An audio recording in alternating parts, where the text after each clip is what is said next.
and thanks for joining us on this week's episode of Tech Total Access. I'm your host, Izzy Post. Here with me to recap the past week in Hokie sports are analysts Ian Andrews and Ryan Dye. The men's tennis team traveled to number 4 UVA and fell 7-0. The top-ranked Hoos swept their rivals in every match. The team then traveled to VCU and won 4-3. The Hokies bounced back with a good performance in the singles and doubles to take the win. So what did you guys think about this performance? Well, it's kind of what I expected. UVA is a really good program, like we mentioned last week. I was hoping that maybe they could at least pick up a point somewhere. But as far as UVA, it's pretty much what we thought. Yeah, it really is what you thought, especially at this point in the year. You pretty much know what this team is, and it's pretty much the way they played this past weekend. You get destroyed by UVA, which you'd hope they would put up more of a fight, considering UVA is Virginia Tech's biggest rival in everything. Definitely. So you would hope that the players have that sort of fire, passion in them to at least try to win 1 or 2 games in the match. But then they bounce back against VCU and win 4-3. Is a good way to respond after the loss, but pretty much that's what this team is. That when they play a good program, a good team, they'll lose. But when they play someone who's around maybe their talent level, somewhere maybe a little bit worse, a little bit better, they have a chance to win. Absolutely. I thought something with VCU, too, is a little bit opposite than normal. The way we've seen it this season, it's kind of been that the bottom half has been the liability, the 4 through the 6 seeds. But at VCU, they were actually the strong point with the doubles, and it was the top half that kind of held the team back. So I just thought it was odd to see them flip like that. Yeah, you're speaking of like the top like people in the Virginia Tech singles lineup. Jai Corbett, who's their only ranked player, he's lost 4 in a row, and since March 5th, I believe, he's only won 1 match. So he's struggling opening the gate for the Hokies. Definitely. We'll see what happens as they move forward. The women's tennis team traveled to Boston College and fell 5-2. Despite clinching the doubles point, the women weren't able to follow through with the singles. The team then traveled to Pitt and beat the Panthers 5-2. The ladies improved on their singles game to take their second in-conference win. So what did you guys think about this team's performance this weekend? Well, I think kind of the same as the men's. You know what you're getting with this women's team. Boston College, as bad as they are in most sports, especially in the ACC, they actually are fairly decent at women's tennis. So you would hope it'd be a little bit closer than 5-2. But just the way the women are playing, it doesn't look like they're going to have much success against good programs. But they beat Pitt 5-2, but Pitt's not good. They're 0-11 in the ACC, and the women's team for Tech is 6-0 all time against them. So it's good to see them win, but it's not a high quality win. And they're off the road now. Their final 4 matches are all at home with Syracuse, NC State, Miami, and Florida State. So playing at home, maybe you can pick off some other matches. It's still kind of been a down year for them. They started out really hot, but they've cooled off as of late. But at least they're off the road now. Definitely. We'll see what happens. Coming up after the break, we'll talk about softball and the baseball team's weekend at Clemson. Stay tuned. When it comes to saving money, What? Parents! don't act like a baby. Oh, it's like they're having their own little meeting. This is so humiliating. Be the boss I'm the boss. What the?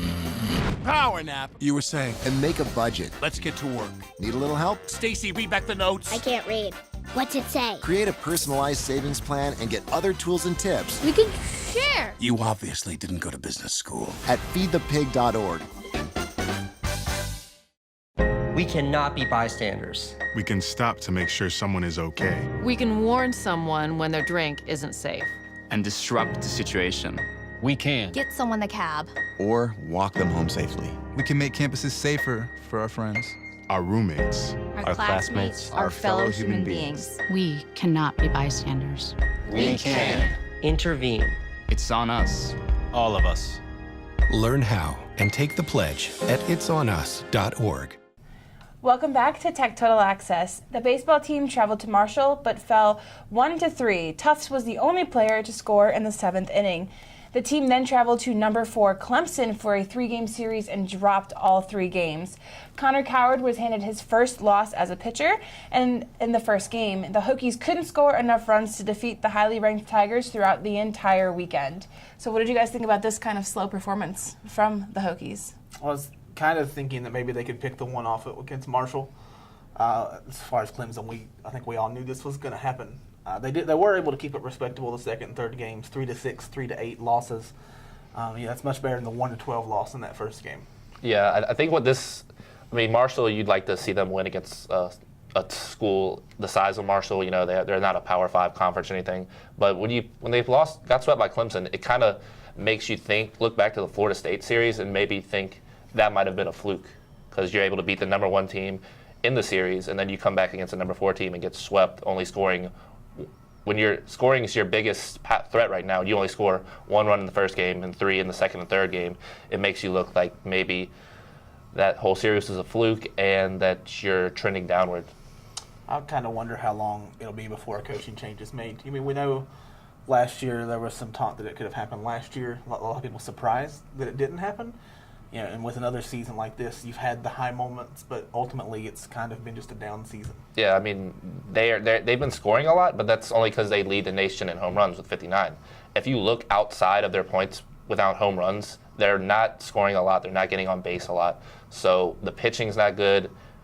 The home runs are good, but in general, just the hitting, aside from the home runs, is not good either. Absolutely. We've had some very high highs, but also some very low lows. So we'll see what happens the rest of the season. The softball team hosted a doubleheader against Elon and lost both games. Vanessa Gonzalez had 2 home runs, but it wasn't enough to lead the Hokies to a victory. The team then traveled to Pitt for a 3-game series and dropped all 3 games. Brianna Davenport went 4 of 6 and had 2 doubles in the opening doubleheader, but the rest of the team couldn't rally behind her to win any of the games. So what did you think about softball's bad weekend as well? You got swept by Elon, but they're pretty good. They're 22-13, so you were able to keep both of those games close. You lost by 1, you lost by 2. But, you know, those are games that you want to pull out. They're close games against good programs, good teams, and when you're not having a good year, those games really make a difference. They're in the middle of a 6-game losing streak, too. So, I mean, this team, like the baseball team, it started out with a lot of promise. People thinking maybe this was a year they could get back, make it into the tournament.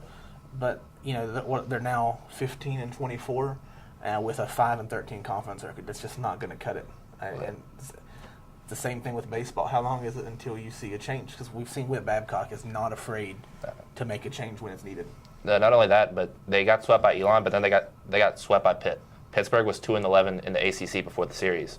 So, and 2 of those games ended early because of mercy rule. So obviously something's not right, and the change might be the best option for the team. Spring sports doesn't seem to be the Hokies' strong point, so we'll see what happens. Not happens in the future. Coming up after the break, we will talk about the lacrosse team and spring football's quarterback competition. Stay tuned. The earthquakes you see in movies are one thing, but real life is a completely different animal. Just because you can't predict an earthquake doesn't mean that you can't prepare for one. In the event of a real earthquake, you should drop, cover, and hold on. Visit ready.gov/earthquake and practice what to do to keep you and your family safe in the event of a real earthquake. And you'll be seen as a hero by your family and your loved ones. Visit ready.gov/earthquake today. Hey, did you know 2.4 million loving cats and dogs in shelters and rescues need our help to find a home? Let's go to theshelterpetproject.org and meet if you are in a shelter near you. Harlow, oh, she's one great listener who loves to hear all your stories. My kind of cat. Cerulo is a sweet, goofy boy who's eager to please. Sounds just like another dog I know. So go to theshelterpetproject.org, search your local shelters and rescues, and go for a cuddle with your next best friend. Adopt. Welcome back to Tech Total Access. The lacrosse team traveled to Syracuse and fell 12-11 in overtime. Marissa Davey led the team in scoring, but a last-minute rally by Syracuse rolled over into the overtime, and they defeated the women. The Hokies are now 11-5 on the season and 2-3 in ACC play. What did you guys think about this not finisher again? It's the same thing with Louisville. You've got to finish. And I know this team is light years better than they've ever been. But they lack the killer instinct right there at the end. Sometimes one stop is all it takes, or one goal. So they're going to have to find a way. They've got Notre Dame and Virginia left on the road. If they want to get to postseason play, then they're going to have to pick off at least one of those 2. Yeah, I think you said it best. It was like Louisville. But at this point, they've lost 3 in a row, but the last 2, they had the game won. They just were not able to close it out in regular play, I should say, or in overtime. But after this was not a good team last year, and they made this jump to what they are now. So the way I see it is they have a transition period where they have to learn how to win close games against good teams. And when you're in situations like this, that's where you learn it. Whether you win the game or not, you learn how to play in these situations and what needs to be done. So if they fail at doing it, the only place they can go is up, because they got to learn from their mistakes. And I think it'll help too once Coach Sung gets his own recruits in here, and a couple of recruiting classes. He's pretty much doing all this with what Tech already had stocked. So if he's able to get this kind of production with just a couple of his own players that transferred in, what will this be in 4 years when he's had time to recruit his players for his system? Absolutely. We'll see what happens. And it's been the best year we've had in a while, so nothing to be ashamed of, but we would like to see them make a postseason run. The spring football team will have an open practice for students. Members of the Virginia Tech student body are welcome to come watch practice in the second half, as well as meet players and take photos with the team. We will have more information on that on our Twitter account, so be on the lookout for that. The quarterbacks in Fuente's new quarterback battle were introduced to the media this week as well. Take a look. Before we start, I do want to inform everyone that we are going to invite the Virginia Tech students to practice Tuesday of next week.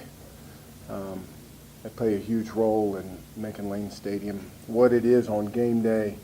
We really had a good time with that last year. Was really a great showing by our students to come down and watch practice and then hang out a little bit afterwards. Pete will get you all the details as we get closer to finalizing the practice schedule. We usually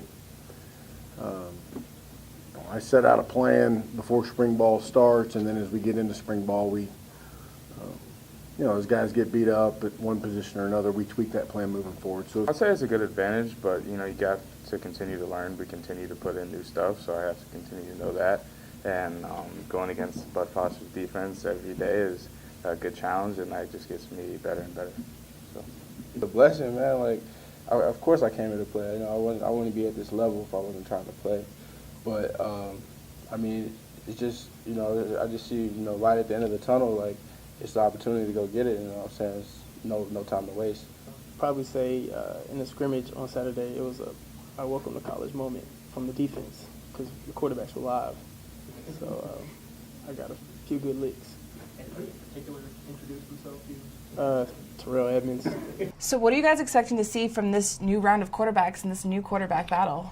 I kind of thought, leading up to this, that this was Josh Jackson's spot to lose. But from everything we're hearing and we've seen, and I know media's not allowed really to see that much, but it seems like A.J. Bush has really actually kind of came along a little bit. He had some horrible stats in community college, but it seems like something might have clicked, or maybe it's just the Fuente system. Fuente is a quarterback whisperer, as we know. So maybe this is actually more of a competition than I thought. Bush you might be able to say he has a slight edge just because he was at Nebraska, so he's seen stuff firsthand, and then he does have the junior college background. But I still think it's Josh Jackson's job to lose, and you can't doubt a man who loves the Lion King. I was ready to say that will be the most overused sports story for the next 3 years. Hey, he has a dog named Simba. Okay, so that makes him Mufasa. So Mufasa's got it. He's got the job. Well, on that note, Tech Total Access will be taking next week off to enjoy the student practice as well as let our reporters and analysts get to view it. So be sure to tune in 2 weeks for more hard-hitting sports action. And as always, go Hokies.